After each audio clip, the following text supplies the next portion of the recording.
पुण्यात्माओं, जैसे कई बहन भाई जो उपदेशी हैं नए नए, वो कहते हैं जी हमने आपने बोला था, मैंने पाठ भी करा दिया, ज्योति भी बोल दी, मुझे लाभ तो कुछ नहीं हुआ।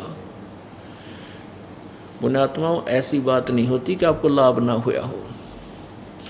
अब जैसे सर्दी अधिक है और आपने स्वेटर पहन ली और कंबल ओढ़ लिया, जैसे आपको बताएगा भी कम स्वेटर पहन ले, स्वेटर पहन ली, फिर और भी सर्दी लगी तो कंबल ओढ़ लिया, तो कंबल ओढ़ लिया तो भी सर्दी लग रही है, तो सर्दी ज़्यादा है, सर्दी अधिक है। कंबल ने और स्वेटर ने आपका जितनी उसकी वो कर सकती है प्रोटेक्शन, उतना किया हुआ है। ये ना सोचो कि मुझे कोई लाभ नहीं हो रहा, सर्दी अब भी लग रही है।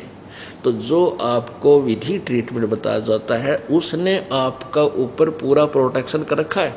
उसका क्या तरीका है, जैसे कंबल से भी सर्दी नहीं जाती है, जैसे आपने कंबल ओढ़ रखा है तो रजाई ओढ़ ले, उसका यानी उसी को बढ़ावा देना है। ये नहीं कि उस कंबल ने तार कर धरते, कोई लाभ तो हुआ नहीं।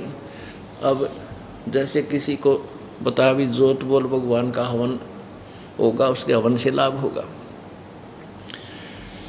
उससे राहत नहीं मिली तो फिर पाठ बोल देते हैं, कोई पाठ बोल दे, पाठ भी करा दिया, फिर भी कोई विशेष आपको लग रहा है कि शायद अभी भी हम कुछ पीड़ित हैं, तो उसका तरीका ये नहीं है कि नाम छोड़ दे, यानी कंबल न रख उतार के धर दे, कोई लाभ नहीं हुआ, दूना मरेगा नमूनिया हो गए, तो उसको नाम त्याग देने से उसका समाधान नहीं, विकल्प समाधान नहीं है।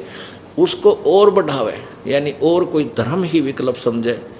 जैसे हम कहते हैं भी एक जो क्या होता है कि एक कुछ सुख तो आपको परमात्मा इस दास के अपनी शक्ति भेजता है इस दास में, क्योंकि परमात्मा से कनेक्टेड होने के बाद उसकी पावर उस दास के माध्यम से आपके अंदर जाती है। तो कुछ सुख तो आपको अपने परमात्मा अपने आशीर्वाद से ही दे देगा, और उसके बाद फिर आपको कहा जाएगा अपने पैरों पर खड़ा हो, कुछ धर्म पुण्य प्रारंभ कर दे, तो फिर आपको कहा जोत बोल दे। तो एक भक्त कई होते हैं कहने दी एक जोत तुमने बोल दी, कोई आराम नहीं हुआ, तो उसको कहते बेटा एक और संकल्प कर ले, ठीक हो जा जब कर लिए। क्योंकि जैसे एक पेट में दर्द है और एक गोली खा ली, आराम ना होया तो क्या करें, एक और खा, और खा, जब तक ख़त्म नहीं हो तब तक खाते रहें, ट्रीटमेंट यही, फिर ठीक हो जाएगी। तो एक गोली खा ली, आराम तो यानी मैं नहीं खाता, तो ये तो मूढ़ता की बात है। तो ऐसे ही हमने इस भक्ति और इस धर्म कर्म को इनक्रीज करना है, छोड़ना नहीं है, फिर आपको धीरे धीरे पूर्ण लाभ मिलने लग जाएगा। क्योंकि हमारे ऊपर घनी आपत्ति है, घने पाप कर्म इकट्ठे, अब युगों युगों के पापों की गठड़ी बांधे फिर हम, और अब सतमार्ग मिला है, इस पर श्रद्धा से लगे रहना और अवश्य सुख होगा। क्योंकि सब संत प्रमाण दें, सब ग्रंथ प्रमाण दें कि पूर्ण परमात्मा सब सुख देता है, सब प्रकार के सुख देता, रोग भी काट देता है, यानी कोई अड़े हुए काम भी भगवान ही ठीक। राजा का भी काम जब अड़ जाता है, राजा को भी कोई ऐसी प्रॉब्लम आ जाती है, वो भी भगवान से याचना करता है, और हम भी उसी से करें तो फिर क्या दिक्कत, हमारे भी काम सरे और उस राजा के भी सर रहे। वही भगवान सबका साथी है, उसके लिए राजा और रंक नहीं है, वो तो आत्मा की शुद्धता और सत्य भक्ति देखता है, कौन से में है उसी को लाभ दे देता है। इस प्रकार हमने इन जो परमात्मा ने हमारे को फार्मूले बताए हैं, इनको ध्यान रखना है। अब प्रभु की भक्ति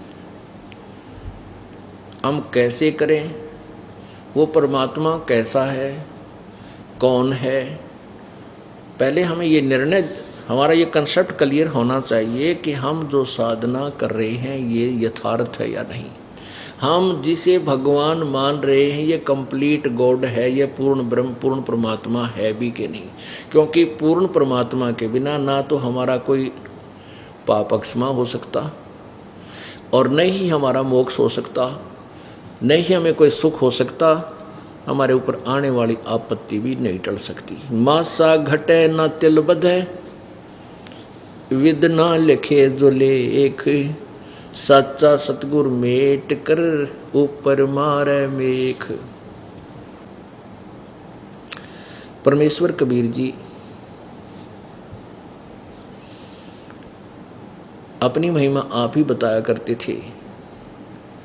हम ही अलख अल्लाह हैं कुतुब गोस और पीर, गरीब दास खालिक धनी हमरा नाम कबीर। ए स्वामी सृष्टा में या सृष्टि हमरे तीर, दास गरीब अधर बसों में अवगत सत्य कबीर। अब क्या बताते थे परमात्मा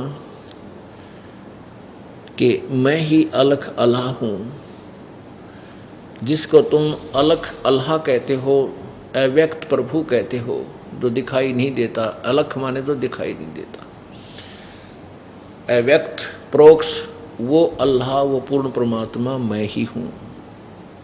और कुतुब गोस और पीर, कुतुब गोस यानी तत्वदर्शी संत, परम संत और पूर्ण संत की क्वालिटी भी मेरे में है, और पूर्ण भक्त जो में गुण होने चाहिए एक दास में, वो भी मेरे अंदर ही है। और गरीब दास खालिक धड़ी यानी सारी सृष्टि का मालिक हूँ, हमारा मेरा नाम कबीर।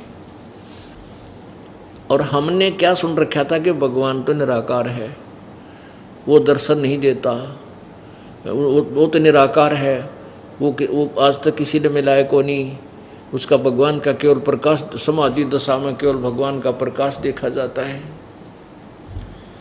तो इस कारण से हम परमात्मा कबीर जी को परमात्मा नहीं मान सके, क्योंकि वो जो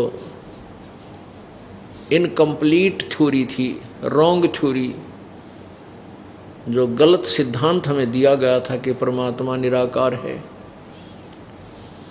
उसके आधार से हम परमात्मा जो स्वयं भी आकर कहते थे मैं भगवान हूँ, नहीं मान्या हमने, इसलिए मार खाते रही। अब वो परमात्मा साकार है, मनुष्य तुल्य है, मनुष्य जैसा है, ये सभी सदग्रंथ बताते हैं। और जिनको परमेश्वर का साक्षात्कार हुआ वो संत बताते हैं।